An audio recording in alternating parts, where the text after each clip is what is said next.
ನಾವು ಬಿಜಾಪುರ DSP ಅವ್ರಿಗೆ ನಮಸ್ಕಾರ ಮಾಡಿ ಹೇಳ್ತೀವ್ರಿ. ಟಿವಿ ಮುಖಾಂತರ ನಾವು ಬೇಡ್ಕೋತೀವ್ರಿ ನಮ್ಮ ನ್ಯಾಯ ಕೊಡ್ಸೋದು. ಅವ್ರಿಗೆ ಏನು ಗೊತ್ತಾಗಲ್ಲ, ತಾಯಿ ಇಲ್ಲ, ತಂದೆ ಇಲ್ಲ.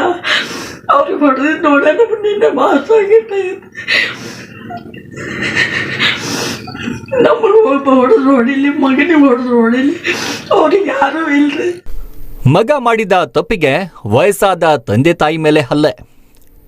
ಇಂಡಿ ತಾಲೂಕಿನ ಭೀರಪ್ಪ ನಗರದಲ್ಲಿ ಭಯದ ವಾತಾವರಣ. ರಾತ್ರಿ 11:30ಕ್ಕೆ ಮನೆಗೆ ನುಗ್ಗಿ 11 ಜನರಿಂದ ಹಲ್ಲೆ ಆರೋಪ. ಫೇಸ್ಬುಕ್ನಲ್ಲಿ ನಡೆದ ಜಗಳ, ಮನೆಗೆ ಬಂದ ಪುಂಡರು ಹಲ್ಲೆ. ಇತ್ತೀಚಿನ ದಿನಗಳಲ್ಲಿ ಸಾಮಾಜಿಕ ಜಾಲತಾಣದಲ್ಲಿ ಏನ್ ಮಾಡಕ್ ಹೋಗಿ ಏನೇನೋ ಆಗಿರುವಂತಹ ಘಟನೆ ಕೂಡ ಉದಾಹರಣೆಗಳಿದ್ದಾವೆ. ಸಾಮಾಜಿಕ ಜಾಲತಾಣ ಅಂತಂದ್ರೆ ಒಂದು ಒಳ್ಳೆ ಸಂದೇಶಗಳನ್ನ ಕಳಿಸೋದು, ಒಳ್ಳೆ ಎಂಟರ್ಟೈನ್ಮೆಂಟ್ ಇರುವಂತಹ ವಿಡಿಯೋಗಳನ್ನು ನೋಡೋದು, ಅದನ್ನ ಬಿಟ್ರೆ ತಮಗೆ ಉಪಯೋಗ ಆಗುವಂತಹ ಕೆಲಸಗಳಿಗೆ ಸಾಮಾಜಿಕ ಜಾಲತಾಣವನ್ನ ಬಳಸ್ತೀವಿ.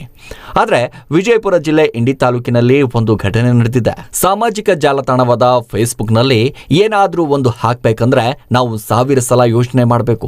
ಇನ್ನು ಏಕವಚನದಲ್ಲಿ ಬಾಯಿಗೆ ಬಂದ ಹಾಗೆ ಮಾತನಾಡುವುದು, ಅವಾಚ್ಯ ಶಬ್ದಗಳಿಂದ ನಿಂದಿಸುವುದು, ಯಾರ ಬಗ್ಗೆ ಆದರೂ ಕೂಡ ಜಾಲತಾಣದಲ್ಲಿ ಈ ರೀತಿ ಪೋಸ್ಟ್ ಅನ್ನ ಮಾಡಿದಂತಹ ಸಂದರ್ಭದಲ್ಲಿ ಅವರ ಮೇಲೆ ಪರಿಣಾಮ ಬೀರುತ್ತೆ. ಅದೇ ರೀತಿ ಒಂದು ಘಟನೆ ಇದೀಗ ಬೆಳಕಿಗೆ ಬಂದಿದೆ. ಇಂಡಿಯಾ ಭೀರಪ್ ನಗರದ ಶರಣಗೌಡ ಜೋಗೂರ್ ಎಂಬ ಯುವಕ ತನ್ನ ಫೇಸ್ಬುಕ್ ಖಾತೆಯಲ್ಲಿ ಒಬ್ಬ ವ್ಯಕ್ತಿ ಬಗ್ಗೆ ಅವಾಚ್ಯ ಶಬ್ದಗಳಿಂದ ನಿಂದಿಸಿ ಹಾಗೆ ಹೀಗೆ ಅಂತ ಬರೆದುಕೊಂಡಿದ್ದ. ಇದನ್ನ ನೋಡಿದ ಆ ವ್ಯಕ್ತಿ ಹಾಗೂ ಆತನ ಬೆಂಬಲಿಗರು ಶರಣಗೌಡ ಜೋಗೂರ್ ಮೇಲೆ ಹಲ್ಲೆ ಮಾಡಿದ್ದಾರೆ ಎಂಬ ಆರೋಪ ಕೇಳಿ ಬಂದಿದೆ. ರಾತ್ರಿ 11:30 ಸುಮಾರಿಗೆ ಮನೆಗೆ ನುಗ್ಗಿ ಶರಣಗೌಡ ಜೋಗೂರ್ ಹಾಗೆ ವಯಸ್ಸಾದ ತಂದೆ ತಾಯಿ ಮೇಲೆ ಹಲ್ಲೆ ಮಾಡಿದ್ದಾರೆ ಎಂದು ಆರೋಪ ಕೇಳಿ ಬರ್ತಾ ಇದೆ. ಇನ್ನು ವಿಚಾರಕ್ಕೆ ಸಂಬಂಧಪಟ್ಟ ಹಾಗೆ ಜೋಗೂರ್ ಅವರ ತಂದೆ ತಾಯಿ ಮಾತನಾಡಿದ್ದು, ನನ್ನ ಮಗ ತಪ್ಪು ಮಾಡಿದ್ರೆ ನನ್ನ ಮಗನ ಮೇಲೆ ಹಲ್ಲೆ ಆಗಬೇಕು, ಅವನಿಗೆ ಶಿಕ್ಷೆ ಆಗಬೇಕು. ಅದನ್ನ ಬಿಟ್ಟು ರಾತ್ರಿ 11:30 ಸುಮಾರಿಗೆ ಮನೆಗೆ ಬಂದು ಮನೆ ಗೇಟ್ ಮುರಿದು ಹಲ್ಲೆ ಮಾಡ್ತಾರೆ ಅಂತಂದ್ರೆ ಕಾನೂನು ಸುವ್ಯವಸ್ಥೆ ಸಂಪೂರ್ಣವಾಗಿ ಹದಗೆಟ್ಟು ಹೋಗಿದೆ ಅಂತ ಕಾಣಿಸ್ತಾ ಇದೆ. ಇನ್ನು ಮನೆಗೆ ಬಂದು ಏಕಾಏಕಿ ಈ ರೀತಿ ಹಲ್ಲೆ ಮಾಡ್ತಾರೆ ಅಂತಂದ್ರೆ ಕಾನೂನಿನ ಭಯ ಇವರಿಗೆ ಇಲ್ಲ ಅಂತ ಅನ್ಸುತ್ತೆ ಎಂದ್ರು. ಇವ್ರಿಗೆ ಅಂದ್ರತ್ತೆ ನಾನು ಅವ್ರ ಸಾಹೇಬ್ರು ಏನಂದ್ರೆ ಇರ್ಲಪ್ಪು ಕೇಸ್ ಮಾಡೋಣಂತ ದಮ್ ಹಿಡಿ ಅಂದ್ರತ್ತೆ. ನಾನು ಹ್ಞೂ ನಾನು ಅಲ್ಲಿ ಹೊಡೆದ ಜಾಗ ಎಲ್ಲದ ಅಲ್ಲಿ ಪಂಚನಾಮ ಮಾಡೋಕು ಯಾರು ಇಬ್ಬರು ಸಾಕ್ಷಿ ತೊಂಬ ಅಂತಂದ್ರತ್ರಿ. ಇಲ್ಲೆಲ್ಲ ಉಣ ಮಂದಿ ಕೇಳಿದ್ರೆ ಯಾರು ಸಾಕ್ಷಿ ಬರ್ಲಿಕ್ಕೆ ತಯಾರಿ ಇರ್ತವ್ರಿ. ಯಾಕೆ ಬರಲ್ರಿ ಸಾಕ್ಷಿಗೆ? ಬರಲ್ರಿ, ಒಟ್ಟ ಬರಲ್ರಿ ಅವ್ರಿಗೆ. ಅಂಜಿ ಅದೇ ಸರ ಎದ್ರ ಕಾಲಾಗ್ರಿ ಯಾರಿಗೆ ಗೊತ್ತ್ರಿ, ಅದ್ರ ಕಾಲ ಬರಲ್ಲ. ಅವ್ರು ಬರ್ಲಿದ್ರಿ, ಬರ್ಲಾರ್ದಾನ ಅಲ್ಲಿದಿಂದ ಏನು ಮಾಡಿದ್ರಿ, ಮತ್ತು ಸಾಕ್ಷಿನೇ ಯಾರು ಬರಲ್ಗಾರಿ, ಮತ್ತು ಸರ್ ಕೇಸ್ ನೋಡ್ರಿ ಹ್ಯಾಂಗೆ ಮಾಡೋದನ್ನ. ಇಲ್ಲ ಅವ್ರು ಬರಲಿಲ್ಲ ಅಂದ್ರೆ ಏನತ್ತಪ್ಪ, ಹೋಲಿ ನಿನ್ನ ಮ್ಯಾಗ ಅವ್ರು ಕೇಸ್ ಮಾಡ್ತಾರೆ, ಅವ್ರು ನೀ ಕೇಸ್ ಮಾಡ್ತೀವಿ, ಬೇಡ ಹೋಲಿ ಬಿಡು ಅಂತಂದ್ರಿ. ನಾವು ಒಂದು ಯಾಕಿದ್ರು ಇರ್ಲಕ್ಕೆ ಬಿಡು, ಮತ್ತು ಯಾರು ಸಾಕ್ಷಿನೇ ಹೇಳಕ್ಕೆ ಬರ್ದಿಲ್ಲ, ಯಾಕಿದ್ರು ಇರ್ಲಕ್ಕಂತ ನಾವು ಗಪ್ ಕೂತೇವ್ರಿ. ಏನು ಅಂದಿಲ್ಲ, ಆಡಿಲ್ರಿ. ತನ್ನಷ್ಟಕ್ಕೆ ತಾವಾರ ನಮ್ಮಷ್ಟಕ್ಕೆ ನಾವು ಅದೀವ್ರಿ. ಒಂದು ಜನ ಕೆಲ್ಸಕ್ಕೆ ಹೋಗ್ತಾನ, 10ಕ್ಕೆ ಬರ್ತಾನ, ಊಟ ಮಾಡ್ತಾನೆ, ಹೊರಗೂ ಹೋಗಲ್ರಿ, ಮನೆಗೆ ಇರ್ತಾನೆ. ಇರೋಣ ಅವ ಏನೋ ಯಾರ ಮುಂದೆ 2-3 ಮಂದಿ ಮುಂದೆ ಅವನಿಗೆ ಹೊಡಿತೀವಿ, ಅವ್ನಿಗೆ ಕಲಸ್ ಮಾಡ್ತೀವಿ, ಹಿಂಗೆ ಅಂದಾರತ್ರಿ. ನೀವೇನು ಮಾಡ್ಯಾನ್ರಿ, ನೀನು ಫೇಸ್ಬುಕ್ನಾಗ ಬರ್ದು ಇಟ್ಟಾನ್ರಿ. ಎಷ್ಟಕ್ಕೆ ಇಟ್ಟಾನ ಯಾರಿಗೆ ಗೊತ್ತ, ನಮ್ಗಾರಿ ತಿಳಿಯಂಗಿಲ್ಲ. ಇಟ್ಟಾನ ರಾತ್ರಿ 11ಕ್ಕೆ 11:30 10:00 ತನಕ ಫೋನ್ ಹಚ್ಚೋದ್ರಿ. ಏ ಮಗನ ಎಲ್ಲಿದೀವೋ ರಂಡಿ ಮಗನ, ಹಾಗೆ ಹಿಂಗೆ ಬೈಲಿಕತ್ತರಿ. ನಾವು ಅವ್ರ ಬಾಗಿಲ ಕೊಂಡೇಕೊಂಡು ಮಕ್ಕೊಂಡಿದ್ದೇವ್ರಿ. ಬಂದು ಒಂದು ಬಾಗಿಲ ಒತ್ತರಿ, ಅದು ಮುರಿಲಿಲ್ಲ.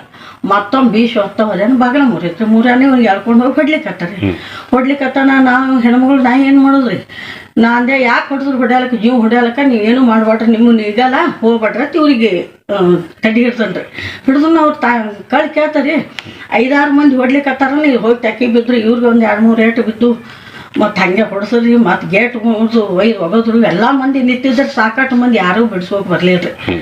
ನಿಂತರಿ ಸುಮ್ಮನೆ ನಿಂತೇವು. ನಮ್ಮಲ್ಲಿ ಮೊಬೈಲ್ ಯಾರಾದ ನಮ್ಗೆ ಕಲ್ತೀವಿ, ನಾವೇನಾರು ವಿಡಿಯೋ ಮಾಡಿ ತೋರಿಸ್ಲೆ, ಏನಾರ ಬೈದಿದ್ದು ತೋರಿಸಲಿ, ಏನು ಮಾಡ್ರಿ ಅದು ಹೋಯ್ತ್ರಿ. ಅವತ್ತೇನು ಇವ್ನಿಗೆ ಹೊಡೆದಾಡ್ರಿ, 4ಕ್ಕೆ ಬಂದು ಅದೇ ಹುಡುಗನೇ ಬ್ರದರ್ ಚಿಚ್ಚನ ಬಂದು ಮತ್ತೆ ಇವನಿಗೆ ಮಕ್ಕೊಂಡ್ರಿ. ಮಕ್ಕೊಂಡೆ ರಂಡಿ ಮಗನ ಹೊರಗೆ ಬಾರಲ್ಲ, ರಂಡಿ ಮಗನ ತಾವೇ ಹೊಡೆದು ಎಲ್ಲ ಮಾಡಿ, ರಂಡಿ ಮಗ ಹೊರಗೆ ಬಾ, ನೀನು ಕಡಿತೀವಿ ಹಿಂಗೆ ಎಲ್ಲ ಬೈದನ್ರಿ.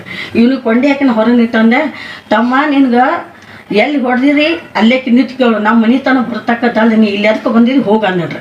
ಅವ್ನು ಹೋದನ್ರಿ. ಅವ್ನು ಹೋಗಾನ ಈ ರಾಟೋಟ್ ಹುಡುಗ 5ಕ್ಕೆ ಬಂದಾನ್ರಿ. ರಂಡಿ ಮಗನ ಶಾಣೆ ಹೊರಗೆ ಬಾರಲ್ಲ, ರಂಡಿ ಮಗನ ಹೊರಗರ ಬಾ, ನೀನು ನಿನ್ಗೆ ಅಂಥೇಳಿ ಸಿಕ್ಕಂಗೆ ಬೇಕತ್ತನ್ರಿ. ಇವ್ನು ಹೊರಗೆ ತರಬಾರ್ದಂತೆ ಹೊರಗೆ ಇಲ್ಲಿ ಒಳಗೆ ಕೊಂಡ್ಯಾಕೆ ಹೊರಗೆ ಹೋಗಿ ನಿಂತೇನ್ರಿ.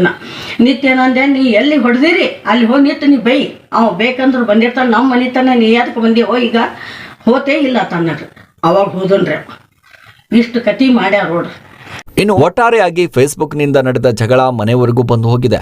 ಮನೆಯಲ್ಲಿ ವಯಸ್ಸಾದ ತಂದೆ ತಾಯಿ ಇದ್ದಾರೆ. ತಾನಾಯ್ತು ತನ್ನ ತಂದೆ ತಾಯಿ ಆಯ್ತು ಅಂತ ಸುಮ್ಮನೆ ಇರಬೇಕಾದ ಈ ಶರಣುಗೌಡ ಜೋಗೂರು ಊರು ಉಸಾಬರಿ ಮಾಡಿಕೊಂಡು ತನ್ನ ತಂದೆ ತಾಯಿಗೆ ಹಲ್ಲೆ ಆಗುವಂತ ಪರಿಸ್ಥಿತಿ ಬಂದು ಹೋಗಿದೆ. ಇನ್ನಾದ್ರೂ ಕೂಡ ಎಚ್ಚೆತ್ತುಕೊಂಡು ತಪ್ಪು ಮಾಡಿದವರ ವಿರುದ್ಧ ಕಾನೂನು ಕ್ರಮವನ್ನ ಕೈಗೊಳ್ಳಬೇಕು. ಇನ್ನು ಪೊಲೀಸ್ ಅಧಿಕಾರಿಗಳು ಕ್ರಮ ಕೈಗೊಳ್ತಾರಾ ಅಂತ ಇಲ್ಲಿ ನಾವು ಕಾದು ನೋಡಬೇಕಾಗಿದೆ.